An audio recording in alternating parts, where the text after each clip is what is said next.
Hello बच्चों, आज हम पढ़ेंगे आपकी थर्ड क्लास की इंग्लिश की बुक मैरीगोल्ड का एक चैप्टर जिसका नाम है Nina and the baby sparrows. बच्चों, स्पैरोज कहते हैं चिड़ियाओं को। तो आपके इस चैप्टर के टाइटल का मतलब हुआ नीना और चिड़ियाओं के बच्चे। तो चलिए चैप्टर को शुरू करते हैं।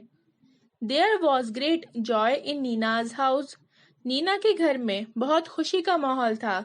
Nina's aunt was getting married, क्योंकि नीना की जो आंट थी उनकी शादी होने वाली थी।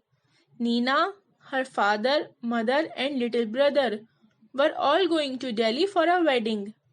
बच्चों, वेडिंग कहते हैं शादी को। नीना, नीना के पापा, नीना की ममा और नीना का छोटा भाई सब जा रहे थे दिल्ली शादी के लिए। Everyone was happy except Nina. हर कोई खुश था सिवाय नीना के। हर mother took her to the market to buy a new dress। बच्चों, मार्केट कहते हैं बाजार को और ड्रेस कहते हैं उन कपड़ों को जो कि गाउन या फ्रॉक हो। तो नीना की ममा नीना को बाजार लेकर गई नई ड्रेस खरीदवाने के लिए। What color would you like? Mother asked। Mama ने नीना से पूछा कि नीना, तुम किस कलर की ड्रेस खरीदना पसंद करोगी? I don't want a new dress, mother said Neena. Neena ने ममा से कहा कि ममा, मुझे कोई भी न्यू ड्रेस नहीं चाहिए। सलवार कमीज देन। तो नीना की ममा ने नीना से कहा, तो सलवार कमीज ले लें क्या? नीना शुक हर हेड। नीना ने अपना सर हिलाया। What about those lovely white shoes you saw last week? Mama ने नीना से कहा कि नीना, जो तुमने पिछले हफ्ते बहुत प्यारे से सफेद रंग के जूते देखे थे उनको ले लें क्या? बच्चों, लवली का मतलब होता है बहुत प्यारा। I don't want those either, thank you mother। Neena ने अपनी ममा को थैंक यू बोला और कहा कि ममा, मुझे अब वो जूते नहीं चाहिए। Nina's mother was upset. बच्चों, अपसेट कहते हैं दुखी या परेशान होने को। नीना की जो ममा थी वो बहुत दुखी या परेशान थी। बट शी सेड नथिंग, लेकिन उन्होंने कुछ नहीं कहा। They went back home and had lunch. वो घर वापस गए और उन्होंने लंच करा। After lunch mother came and sat near Nina. Lunch करने के बाद नीना की जो ममा थी वो नीना के पास आई और उसके पास आकर बैठ गई। What is it, child? she asked. Why did you say no to everything? Neena की ममा ने नीना से पूछा कि बेटा, ये क्या है? तुम हर चीज को मना क्यों कर रही हो? Mother, I don't want to go to the wedding। नीना ने अपनी ममा से कहा कि ममा, मैं शादी में नहीं जाना चाहती। But why? नीना की ममा ने नीना से पूछा कि बेटा, क्यों? तुम क्यों नहीं जाना चाहती? Neena said nothing। नीना ने कुछ नहीं कहा। Instead, 2 big tears rolled down her cheeks। लेकिन 2 बड़े बड़े आंसू उसके गालों को छूते हुए नीचे की तरफ गिर गए। Mother put her arms around Nina. Don't cry, my pet, she said. Why don't you tell me what's bothering you? Neena की ममा ने नीना को अपनी बाहों में लिया और कहा कि बेटा, रो मत, तुम्हें जो भी चीज परेशान कर रही है उसके बारे में मुझे बताओ। बच्चों, बॉदरिंग का मतलब होता है परेशान करना। More tears rolled down Nina's cheeks।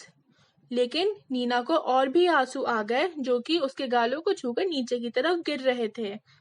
Mother, she said, there's a sparrow's nest on the bookshelf in my room। नीना ने अपनी ममा से कहा कि ममा, मेरा जो रूम है यानी मेरा जो कमरा है उसके अंदर जो बुक शेल्फ है उसके ऊपर एक चिड़िया का घोंसला है। And there are 2 baby sparrows in the nest. और उसके अंदर 2 चिड़ियाओं के बच्चे हैं। I see, said mother. They are just beginning to get their feathers। बच्चों, feathers कहते हैं पंख को। तो नीना ने कहा कि ममा, उनके पंख आने वाले हैं। And growing up makes them so hungry। और जब वो बड़े होते हैं तो उन्हें बहुत भूख लगती है। All day long they cry cheep cheep asking for food। और पूरे दिन वो रो रो कर चीप चीप करते हैं और खाना मांगते हैं। I see, said mother. If we go, the whole place will be locked, and how will Papa and Mama sparrows feed their babies? अगर हम चले जाएंगे तो ये जो पूरी जगह है ये बंद हो जाएगी, तो फिर इन स्पैरोज के जो ममा पापा हैं वो अपने बच्चों को खाना कैसे खिलाएंगे? Oh, Nina, cried mother, giving her a big hug. Is that why you don't want to go to the wedding? But that's no problem at all. We will leave the window open. Neena की mama ने नीना को रोते हुए हक करा और कहा कि क्या यही बात है जिसकी वजह से तुम शादी में नहीं जाना चाहती हो? लेकिन चिंता की कोई बात नहीं है, कोई प्रॉब्लम नहीं है, हम खिड़की को खुला रखेंगे। Oh, can we mother, can we really? Nina ने अपनी ममा से कहा, क्या हम सच में?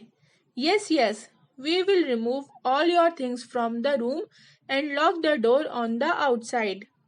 नीना की ममा ने कहा, हाँ बिल्कुल, हम जो हैं वो तुम्हारे कमरे का सारा सामान बाहर निकाल कर रख देंगे और तुम्हारे कमरे को बाहर की तरफ से बंद कर देंगे।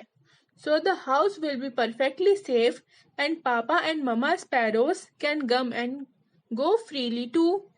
इस तरीके से हमारा घर जो है वो भी सेफ रहेगा और इन स्पैरोज के जो ममा पापा हैं वो आसानी से आ जा सकते हैं। Just think, Nina, while you enjoy yourself at the wedding, the baby sparrows will be getting nice and fat in their nest. Good idea, isn't it? Neena की ममा ने नीना से कहा कि नीना सोचो, जब तुम शादी के अंदर एंजॉय कर रही होंगी तो उस वक्त पर ये जो बेबी स्पैरोज हैं वो अपने घोंसले के अंदर और अच्छे और मोटे हो रहे होंगे। क्या ये एक अच्छा आइडिया नहीं है? It was a good idea. When Nina came back from the wedding, there were two plump little sparrows flying all over the room and wasn't Nina thrilled? बच्चों, प्लम्प कहते हैं मोटे को और थ्रिल्ड कहते हैं बहुत खुश होने को। वो एक बहुत अच्छा आइडिया था। नीना जब शादी से वापस आई तो उसने अपने कमरे के अंदर दो मोटे और छोटे स्पैरोज को अपने पूरे रूम के अंदर उड़ता हुआ देखा और उनको ऐसा देखकर नीना बहुत खुश हो गई। बच्चों, ये स्टोरी लिखी थी प्रतिभा नाथ ने। अगर आपको ये स्टोरी समझ नहीं आई है या कोई भी बात इस स्टोरी से रिलेटेड समझ नहीं आई है आपको, तो आप मुझे कमेंट बॉक्स में लिखकर बता सकते हैं। मैं आपकी प्रॉब्लम दूर करने की कोशिश करूंगी।